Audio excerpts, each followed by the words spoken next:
And we are back on Out and About today talking about the Nashville Film Festival. We're in the 49th year. Brian Owens here, artistic director of the festival. So many films in there, and like I said, we've got some really great ones with some LGBT content.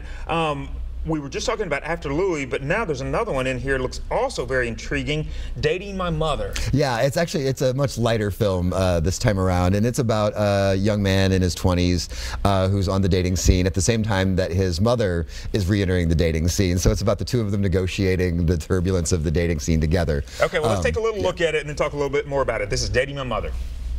We are trying to find your mother a proper male escort. Oh my gosh. She's a stalker. She's literally found their addresses. Everything. Their measurements. I don't doubt it. Wait, oh. No, he's cute. He is foxy. Joni. And he's the CEO. How do you know that? Hello. Psychic and LinkedIn. It's right there. Wait, hold on. Let me just... Oh my God, is that his Facebook page? And that's his wife? No, daughter. Oh God, I'm out. No, honey, stay with us. Drink with us. Okay. Okay, looks very funny. Yeah. Really does. Kathy Najimy we saw in there. Yes. Catherine Irby. Yeah. James DeGrosse. Yeah. James DeGrosse. Yeah. Yeah. Kathy Najimy is hysterical. So tell me a little bit about that. Yeah. Well, I mean, I have to look, but I think she's a producer on it as well. There's a lot of this going around. But yeah, she really drives the humor of it. But then the mother and son team kind of drive the heart of the film. So it all comes together really nicely. Yeah, it looks like it. So again, another one to put on the list. Yep. All right. So Ruckus. Now, this one, it's a hybrid. I just noticed reading about it of documentary and fiction. So tell me a little bit about that. Yeah, this is his second film with us after his debut was Bunnyland a few years ago. Sure. And this is a blend of documentary and fiction. It's essentially people playing characters that are based on their lives. And it delves into some interesting places. It's a quasi-experimental film as well, but it also comes from Memphis. It's actually a Tennessee-made film, which we're proud of. Excellent. Well, let's take a look at this. This is Ruckus. Very, very interesting. Take a look. Is it something that now do you think about it a lot, or is it just something that you've like processed and put away? It is hard to go more than 30 minutes without thinking about him or about the situation every single day. Everything I see, everybody I see him.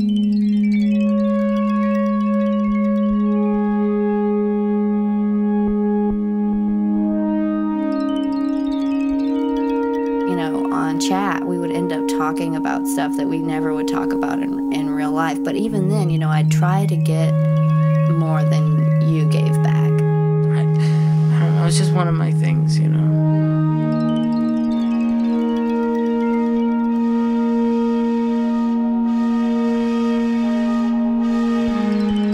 I wanted to take care of you. I tried to take care of you. Everyone misses me, but no one is with me. Okay, very, very intriguing. Yes. Queer coming of age set in furry conventions, southern punk houses, and virtual worlds. Right. Yeah. I like that description. Right. It's very organic, but it feels very today. And it's nice, kind of raw, down-to-earth filmmaking. And it actually also just had its world premiere at South by Southwest, which for a Tennessee-made film, we're very proud for the filmmakers to have accomplished that and then to join us. Yeah, absolutely. And I even noticed it when I was looking at the cast. Like we were saying, it's a hybrid of a documentary and fiction. But Alana Stewart is in there. So of course, it used to be with Rod Stewart and that kind of thing. So that's going to be a fun one to see. One that is coming up, and I've been hearing a lot about this one, The Gospel of Eureka. Yes. So tell me about that one. It is a fascinating documentary about the small town of Eureka Springs, Arkansas, where people might be familiar with it because they run the giant passion plays on a year-round basis, weather permitting. But it also has a thriving gay community for a town of only about 1,200 people. And the documentary is about how, in most cases, those folks all get along. They're neighbors and they're very neighborly toward one another. But every now and again, when politics raises its ugly head, outsiders come in and they try to drive those two sections of the community against one another. But mostly the documentary is about how most of the people who live there resist it. But it's also narrated by the wonderful Justin Bond with the nice sassy quality, and the movie has a little bit of sass to it as well. All right, well, let's take a little look. This is a peek at Gospel of Eureka.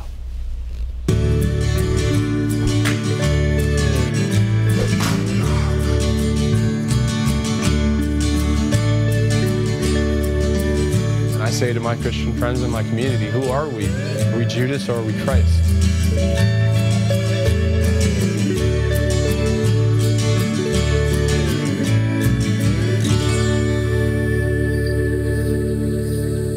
Gospel of Eureka. Have you ever been to Eureka Springs? I have not. I've been to Hot Springs, which is not far away. That's funny. Same here. Yeah, but I've always wanted to go there just because I hear it does have a thriving gay community juxtaposed with where they put on the Passion all the time. So, really interesting. So, all right. So, want to make sure that we get all the information so that people know about it. So, we're going to put a full screen up.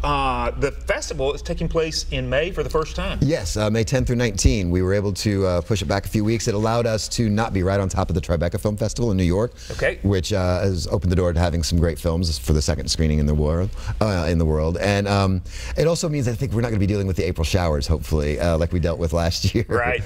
Yeah, and it's all going to take place at Regal Hollywood 27, and our website, there's NashvilleFilmFestival.org, or if that's too much to type, NashFilm.org. NashFilm.org. Okay, we've got about a minute left. Everybody just saw the information on the screen.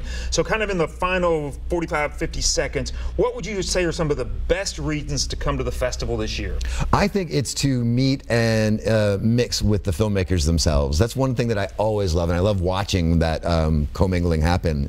Like I said, you get to ask them questions. You get to buy them a drink if you like their movie. You know, and that's something that you just don't get on the everyday basis. You don't get to go ask Kevin Feige questions after an Avengers movie, right? But here you do get to ask the producers and the directors what their visions were, and what they're doing next. And it's that, you know, and it's also the cultural exchange. There's movies literally from all around the world. We had submissions from 129 nations this year. Wow. And over 50 are represented in the festival. And so you get to see parts of the world that you may never get to see in person. Right. Incredible. Brian Owens, 10 years going strong for you with the film festival, 49 years for the festival. So we look forward to seeing you May 10th through the 19th. Yes. All right. And come back next year. Most definitely. Thanks, Chuck. All right. Don't go anywhere. Up next, there's a lot going on with the Nashville LGBT Chamber. Find out what right after the break. You're watching Out and About Today.